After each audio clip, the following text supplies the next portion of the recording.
Saudações a todos, sejam bem-vindos ao Palavra Diária. Conversaremos hoje sobre um livro único da Bíblia, Cantares de Salomão. Olha, é um livro que realmente se destaca, né? Uma coleção de poesia de amor, assim, muito intensa.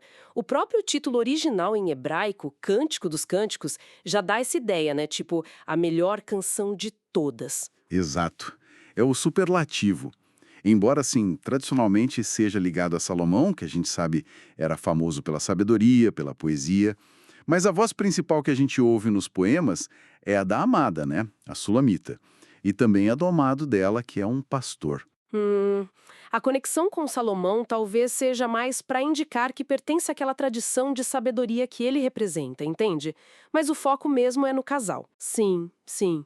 E o ponto central dessa poesia toda é essa exploração do amor humano mesmo, né? O desejo, a atração, aquela coisa forte entre os dois. Eles se procuram, se encontram, e as descrições que um faz do outro usam metáforas assim riquíssimas, cheias de admiração. É uma celebração, né, desse sentimento. É uma celebração com certeza. E isso levou, ao longo da história, basicamente a duas grandes formas de entender cantares.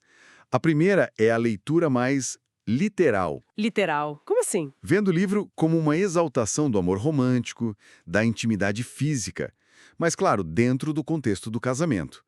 Como uma bênção, um presente de Deus. Essa visão valoriza muito a beleza, a santidade dessa união homem-mulher, algo que Deus mesmo criou e aprova. Entendo. E muitos hoje valorizam essa perspectiva, né? Destacando como a felicidade da família depende muito dessa intimidade, desse respeito mútuo no casamento. É ver Deus se importando com a nossa felicidade conjugal. Exatamente. É uma dimensão importante. Por outro lado, a gente tem a interpretação alegórica. Essa é muito antiga, muito forte, tanto no judaísmo quanto depois no cristianismo. Ah, sim, a alegoria. Isso. Nessa leitura, o amor tão apaixonado que é descrito ali, ele passa a simbolizar algo maior, mais espiritual. No judaísmo, tradicionalmente, se via ali o amor entre Deus e o povo de Israel. E no cristianismo, essa alegoria foi aplicada ao amor entre Cristo e a Igreja, que é vista como a noiva de Cristo. É fascinante como pegaram essa linguagem do amor humano mais intenso para falar do divino, né? É verdade. E essa visão alegórica, ela permite extrair lições espirituais muito, muito ricas sobre o que é a igreja, qual a missão dela. Tem um ponto bem marcante disso em Cantares, capítulo 6, o verso 10. Começa com uma pergunta: quem é esta que aparece? Lembro dessa passagem.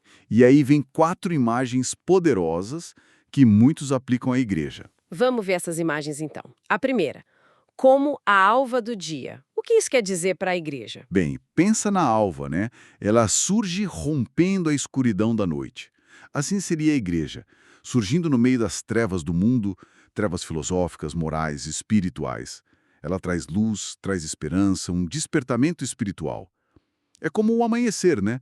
Traz refrigério. É a promessa do dia perfeito que vai chegar em Cristo. Nossa, que bonito isso! Uma imagem de esperança mesmo.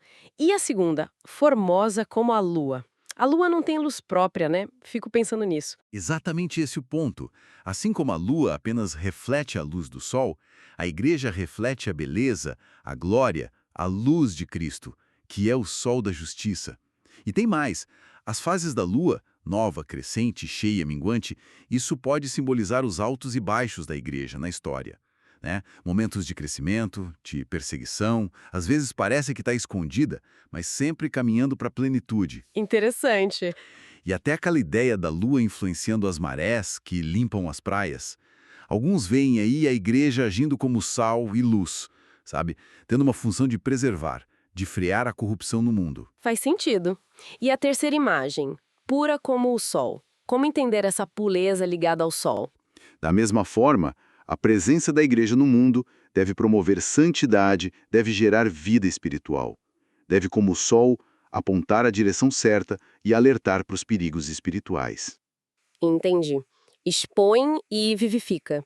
E a última imagem, que é bem forte, formidável como um exército com bandeiras.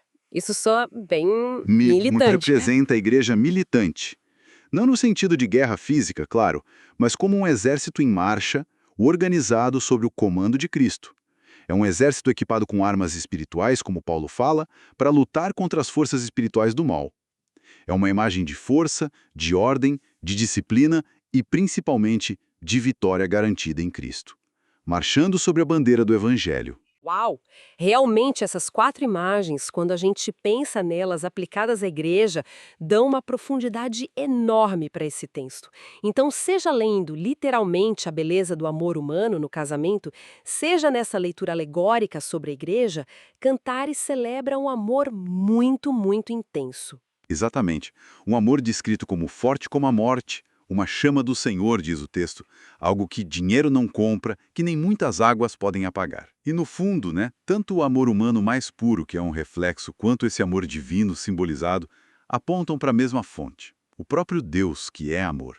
O amor no casamento, na sua melhor expressão, espelha o amor de Deus por nós, o amor sacrificial de Cristo pela Igreja.